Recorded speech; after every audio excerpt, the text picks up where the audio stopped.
اعوذ باللہ من الشیطان الرجیم بسم اللہ الرحمن الرحیم ربی اشرح لی صدری ویسر لی امری واحلل عقدۃ من لسانی یفقہوا قولی اللہم ارنا الحق حقا وارزقنا اتباعہ وارنا الباطل باطلا وارزقنا اجتنابہ آمین یا رب العالمین۔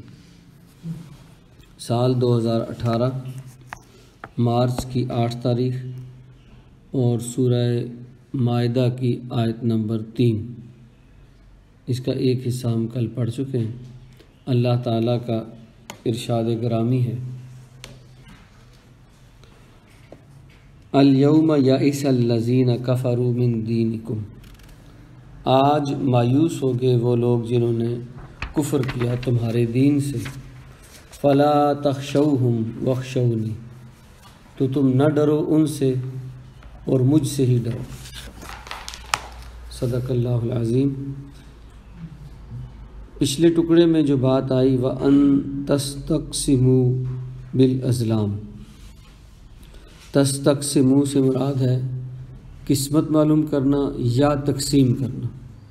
قسمت بھی وہی ہوتی ہے کہ جو تقسیم میں، اللہ کی تقسیم میں جو چیز آپ کے حصے میں آئی اس کو ہم قسمت کہتے ہیں کہ یہ میرا حصہ ہے، قسمت حصے کو کہتے ہیں۔ تو دونوں باتیں تھیں کہ یا تو وہ جوا کھیلتے تھے، اس کو تقسیم کرتے تھے جوا کھیل کے، تو یا قسمت معلوم کرنے تھے۔ جو بڑا بت تھا ہبل، اس کے پاس 7 تیر رکھے ہوئے تھے، وہ جا کے وہاں کا جو پنڈت ہے، پادری ہے، پروہت ہے بڑا، اس کی مٹھی گرم کرتے تھے، پھر وہ تیر نکالتا تھا اور اس تیر پہ لکھا ہوتا تھا کہ جس کام کے لیے تم جا رہے ہو اس کو کرو یا نہ کرو، یا کچھ اور تحریر ایسی ہوتی تھی جس سے وہ فال نکال لیتے تھے۔ یہ جو فال نکالنا ہے یہ کیوں ہے؟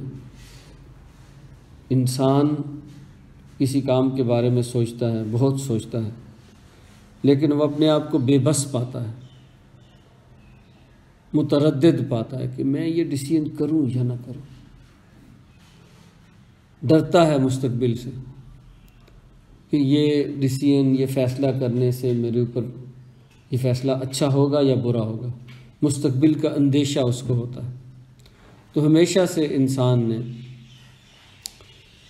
یہ چاہا کہ کچھ مافوق الفطرت قوتیں، کوئی دیوتا، کوئی دیوی مجھے یہ بتا دے کہ یہ ٹھیک ہے یا نہیں۔ تو اس وجہ سے انسان نے ہمیشہ فال نکالی۔ آج بھی وہ قسمت کا حال معلوم کرتا ہے، پھر یہ ہے کہ قسمت میں جو لکھا ہوگا وہی ہوگا۔ ایک یہ بھی ہمارے ہاں بات ہے کہ قسمت میں جو لکھا ہوگا وہی ہوگا۔ اللہ تعالیٰ نے ارشاد فرمایا کہ تم توکل کرو، تم توکل کرو۔ توکل کی ڈیفینیشن کیا ہے کہ جتنی صلاحیت میں نے تمہیں دی ہے سوچنے کی، سمجھنے کی، کام کو کرنے کی، اس کو کام میں لے آؤ پوری طرح۔ جتنا بڑا کام ہے اس میں اپنی صلاحیت اتنی کھپا دو۔ جب کھپا دی، اب فکر چھوڑ دو، اب میرے اوپر چھوڑ دو۔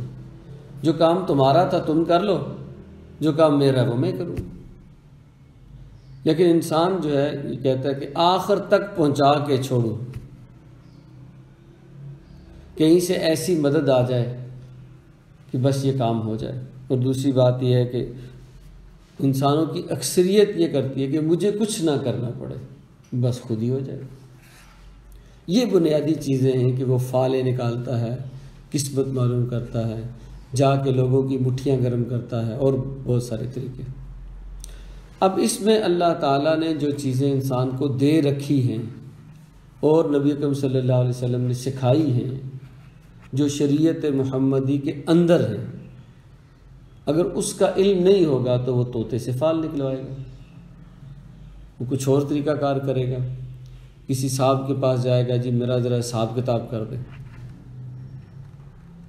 پھر اس سے بڑھ کے یہ بھی ہوتا ہے کہ جو نارمل مسائل ہوتے ہیں زندگی کے، جب ایک بندے کو عادت ہو جاتی ہے، وہ یہ کہتا ہے کہ اپنی کامیابی ناکامی کو دوسرے کے سر تھوپنا چاہتا ہے، تو وہ کہتا ہے کہ میرا بچہ 8ویں کلاس میں 2 سال سے فیل ہو رہا ہے، اس پہ کسی نے جادو کر دیا، اس کو جن چمٹ گیا۔ اب یہ نہیں دیکھے گا کہ بچے کو میں گاؤں سے لایا ہوں، یہاں پہ پہنچا ہے، اب اس کی جگہ تبدیل ہوئی ہے، اس کا سکول بدلا ہے، کچھ اس کو مسئلہ ہوگا اس پہ دنیاوی سطح پہ نہیں، اس کو جین چمٹ گیا۔ تو وہ بجائے اس کے کہ والدین خود مصروف ہوتے ہیں، وہ بچوں پہ توجہ دیں، ان کے ساتھ بیٹھیں، ان کو ڈاکٹر کے پاس لے کے جائیں یا ان کے مسئلے کو سمجھیں، تو گیپ ہونے کی وجہ سے مسئلے کو تو نہیں سمجھتے، رزلٹ دیکھ کے کہتے جادو ہو گئے۔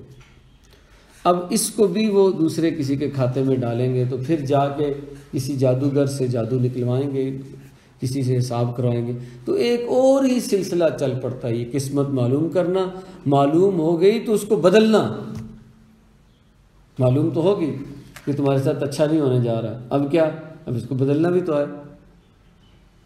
تو کسی یہ سارا چکر انسان کے خاص تھیوری، خاص سوچ سے چلتا ہے۔ اب اس کے لیے اللہ تعالیٰ نے بھی جو چیزیں عنایت فرمائی ہیں، سب سے پہلی چیز ہے دعا۔ انسان کو اگر کوئی مسئلہ ہے، کوئی کام ہے، کوئی معاملہ ہے، اللہ تعالیٰ نے کیونکہ اس کو آزمائش میں رکھا ہے، اس کے ساتھ نفس لگایا، اس کے ساتھ شیطان لگایا، اس کو ایک معاشرے میں رکھا، تو دیکھا جائے تو انسان کی جو پرسنل صلاحیتیں ہیں شاید وہ ان دشمنوں کے مقابلے میں پوری طرح کام نہ آ سکیں یا پوری نہ ڈال سکیں۔ کہتے ہیں روایات میں ہے کہ جب حضرت آدم کو پیدا کیا گیا تو اس کے بعد شیطان کو، اور پھر وہ جو سارا معاملہ ہو گیا، شیطان نے ان کو دھوکہ دیا، تو حضرت آدم کو شیطان کے کریکٹرسٹکس بتائے گئے کہ یہ تمہارا دشمن بھی ہے، اور حضرت آدم کو پتہ چلا ہے تو بڑی پرانی منڈی ہے، بہت ہی تجربہ کار ہستی ہے، یہ علم بھی اس کے پاس مجھ سے زیادہ ہے، مجھے نظر بھی نہیں آتا ہے بھی جنوں میں سے۔ کہا اللہ مجھے کیا دیا، میں اس کا مقابلہ کیسے کروں گا؟ تو کہا کہ تمہارے پاس دعا ہے اور استغفار ہے، تمہارا جو کچھ ہو چکا غلط اس پہ تم استغفار کرو گے، میں معاف کر دوں گا۔ تم مستقبل کے لیے کوئی چیز حاصل کرنا چاہتے ہو اور تم نے اپنی سی کوشش اور محنت کر لی ہے، اس کے بعد تم دعا کرو گے، میں تمہیں دے دوں گا۔ یہ دو چیزیں ہیں۔ پھر فیصلوں کا مسئلہ ہے کہ فیصلے معلوم کیسے کیے جائیں، تو فیصلوں کے لیے نبی اکرم صلی اللہ علیہ وسلم کے صحابہ کرام نے ہمیں یہ بتایا کہ آپ صلی اللہ علیہ وسلم نے انہیں اللہ سے مشورہ کرنا سکھایا۔ اللہ سے مشورہ کیسے کیا جائے، وہ مشورہ کرنا سکھایا۔ تو فرمایا کہ جو شخص اللہ سے اپنے معاملات میں مشورہ کرے گا وہ کبھی بھی رسوا نہیں ہوگا، کبھی بھی مایوس نہیں ہوگا۔ اور ایک دعا سکھائی اللہ کے نبی نے صحابہ کو، اور صحابہ کرام نے یہ کہا کہ اللہ کے نبی نے یہ دعا ہمیں ایسے سکھائی ہے جیسے قرآن پڑھایا، جیسے قرآن کی آیات کو ایک ایک کر کے محنت کر کے ہمیں سکھایا، ہم نے اس کو سیکھا، اسی طرح اس دعا کو سیکھا، اور وہ دعا ہے دعائے استخارہ۔ اچھا، اس پہ بھی معاملہ یہ ہے کہ ایک لفظ استخارے کو پکڑ کے وہ طریقہ کار اس کا کیا تھا کہ ایک شخص اللہ کے ساتھ مناجات کرے، اللہ کے سامنے اپنا مسئلہ رکھے کہ اے اللہ یہ کام میں کرنے جا رہا ہوں، مجھے تو نہیں سمجھ آ رہی اس فیصلے کے بارے سے میں کیا کروں، اے اللہ تو میری مدد فرما، اس ڈیسیژن میں تو میرے ساتھ آ جا اور مجھ سے غلط کام نہ ہونے دے اور مجھے صحیح راستے کی طرف رہنمائی دے۔ اب جناب بڑے بڑے لوگ آ کے بیٹھ گئے، انہوں نے کہا یہ تو بڑا اچھا ہے، اس سے تو ہم بڑا کما سکتے ہیں۔ تو وہ ٹیلی ویژن پہ آ کے بیٹھ گئے، انسٹنٹ استخارہ، اسی وقت آپ فون کریں اور وہ کوئی جنتر منتر پڑھیں گے، غیر مسنون کچھ چیزیں پڑھ لیں گے جو سنت سے ثابت نہیں ہیں، اور آپ کو استخارہ کر دیں گے۔ استخارہ تو خود کرنے سے ہوتا ہے، کسی کے کروانے سے نہیں ہوتا۔ اس کو بھی کمائی کا ذریعہ بنا لیں۔ تو کچھ لوگ تسبیحوں کے ذریعے استخارہ کرتے ہیں، کچھ کس طرح کرتے ہیں، کچھ کس طرح کرتے ہیں، لیکن اس طرح نہیں کرتے جس طرح نبی اکرم صلی اللہ علیہ وسلم نے بتایا۔ اس طریقے کو چھوڑ کے ہر طریقے سے لوگ اب استخارے بھی کرتے ہیں، اور اس کو بھی وہی چیز بنا کے رکھ دی کہ جا کے کسی سے پوچھ لیں بتا میرے ساتھ کیا ہوگا۔ وہ اتنا کہتا ہاں میں استخارہ کر کے بتاؤں گا، لفظ استخارہ یوز کر لیتا ہے لیکن کام وہی کرتا ہے جیسے فال کے تیروں سے کام کیا جاتا ہے۔ اس کو بھی خراب کر دی۔ ایک دعا ہے جو اللہ تعالیٰ سے مانگی جائے کہ اے اللہ میں یہ کام کرنے جا رہا ہوں، مجھے جو ہے بتائیے کہ یہ کام کیسے ہوگا۔ اس کا پھر طریقہ کار ہے، کچھ لوگ وہ یہ ہے کہ 1-2 نفل پڑھ لیے جائیں، اس کے بعد مانگی جائے، بغیر نوافل کے بھی مانگی جا سکتی ہے، رات کو سونے سے پہلے مانگ لیں، اس دن کو بھی مانگی جا سکتی ہے، کوئی اس پہ پابندی نہیں۔ اس وقت تک مانگتے رہیں جب تک کہ آپ جس کام کو کرنے جا رہے ہیں، جس ڈیسیژن کو لینے جا رہے ہیں، اس پہ آپ یکسو نہ ہو جائیں۔ یکسو ہو جائیں تو پھر ٹھیک ہے، جب تک یکسو نہ ہو جائیں وہ دعا آپ مانگتے رہیں۔ اگر فرض کریں کہ آپ کو یکسوئی نصیب ہی نہ ہو تو پھر یہ ہے کہ 3 دن یا میکسیمم 7 دن اس کو مانگ لیں۔ اگر پھر بھی متردد ہیں تو کہا گیا کہ کام شروع کر دیں، اور اس کے لیے جو دنیاوی حوالے سے مشورہ کرنا ہے، ایکسپرٹس سے پوچھنا ہے، سیانے لوگوں سے بات کرنی، وہ بھی سارا کچھ کر لیں، کام کو شروع کر دیں۔ تو اللہ تعالیٰ سے استخارہ کرنے کے وجہ سے کیا ہوگا کہ جب آپ غلط ٹریک پہ جاتے جائیں گے، وہاں پہ رکاوٹیں آئیں گی، اور وہ جو ہے اللہ کی قدرت آپ کو سیدھے راستے پہ خود ڈال دے۔ اس میں بھی کچھ لوگ کہتے ہیں کہ رات کو اشارہ ہو جائے گا، خواب میں نظر آ جائے گا، لازمی نہیں۔ کسی کو نظر آ جائے، سمجھ آ جائے تو ٹھیک ہے، نہ نظر آئے تو پھر بھی کوئی مسئلہ نہیں۔ تو نبی اکرم صلی اللہ علیہ وسلم نے جو دعا سکھائی وہ ہے اللہم انی استخیرک بعلمک، اے اللہ میں تجھ سے خیر طلب کرتا ہوں تیرے علم کے ساتھ، وَأَسْتَقْدِرُكَ بِقُدْرَتِكَ، اور اے اللہ میں تیری قدرت سے قدرت حاصل کرتا ہوں، وَأَسْأَلُكَ مِنْ فَضْلِكَ الْعَظِيمِ، اور اے اللہ میں تجھ سے تیرے بہت بڑے فضل کا طالب ہوں۔ اللہم انی استخیرک بعلمک وَأَسْتَقْدِرُكَ بِقُدْرَتِكَ وَأَسْأَلُكَ مِنْ فَضْلِكَ الْعَظِيمِ فَإِنَّكَ تَقْدِرُ وَلَا أَقْدِرُ وَتَعْلَمُ وَلَا أَعْلَمُ، کیوں اے اللہ تو قدرت رکھتا ہے میں نہیں رکھتا، تو جانتا ہے میں نہیں جانتا۔ تو یہ الفاظ ان کے بعد یہ ہے کہ اللہم ان کنت تعلم ان ھذا الامر خیر لی فی دینی و معاشی و عاقبت امری فاقدرہ لی ویسرہ لی ثم بارک لی۔ تو بندہ یہ کہتا ہے کہ اے اللہ اگر تیرے علم میں یہ کام، اب اس کے ذہن میں یہ کام ہوتا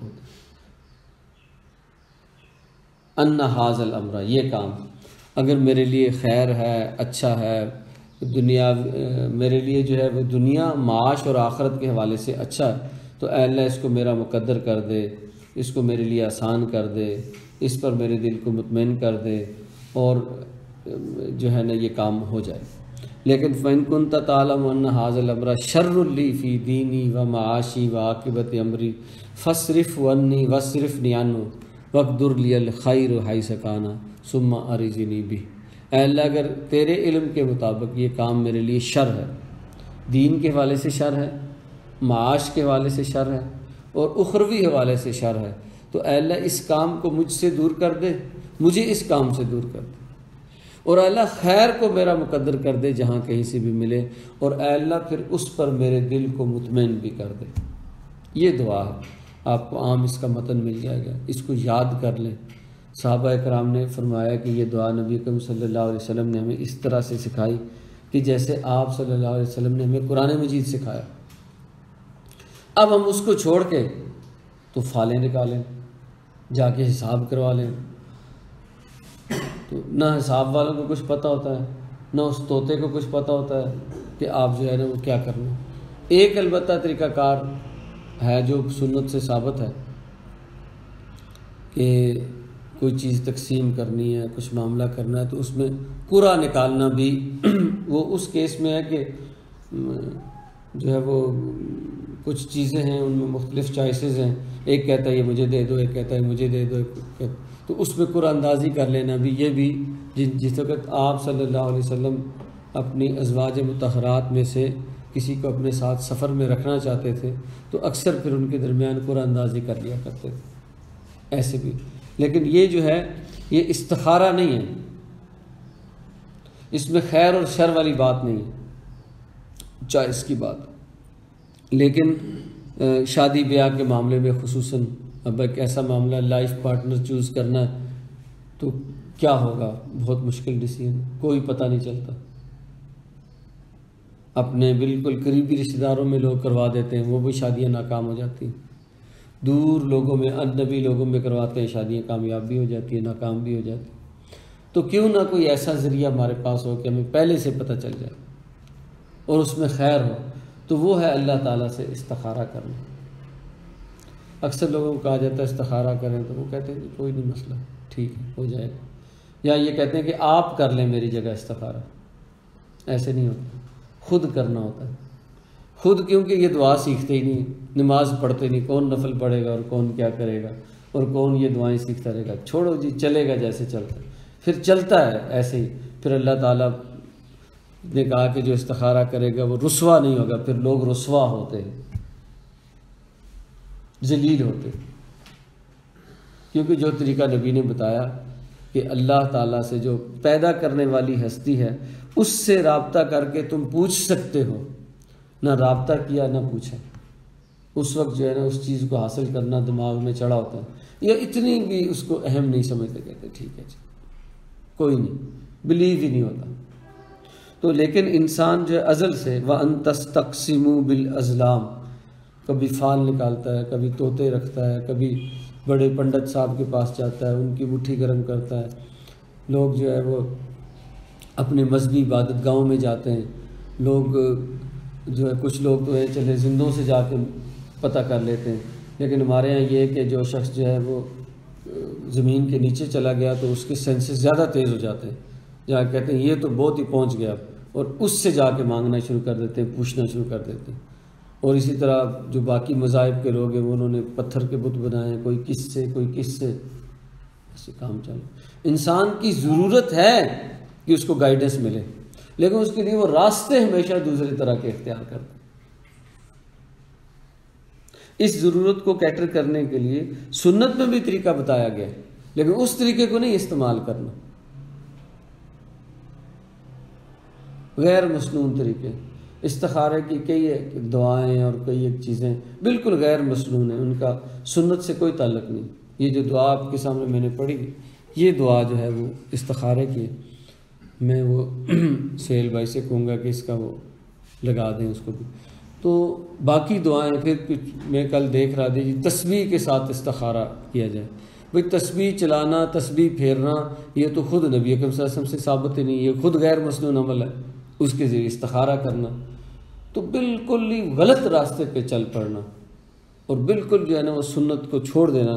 یہ ہمارا طریقہ کار رہا ہے اور ابھی بھی کر رہے ہیں۔ جو لوگ جن کے پاس گائیڈنس نہیں تھی ان کا ذکر قرآن مجید نے کیا، تیر نکال لیں، کیا کر رہے ہیں، کہا کہ یہ گناہ کے کام ہے۔ تو ابھی یہ ہے کہ ذالکم فسق، یہ جو ہے یہ کام گناہ کے کام ہے۔ تو وہ تمام چیزیں جن سے قسمت معلوم کرنا جو غیر مسنون ہیں اور غیر شرعی ہیں، وہ گناہ کے کام ہیں۔ کوئی شخص یہ کہ اچھا جی کیا ہوا، تسبیح سے معلوم کر لی، تو گناہ ہو گیا نا، ذالکم فسق، یہ گناہ کا کام ہے۔ لیکن ہم جو ہے اس بات کو سمجھتے نہیں۔ اقول قولی ھذا واستغفر اللہ لی ولکم ولسائر المسلمین والمسلمات۔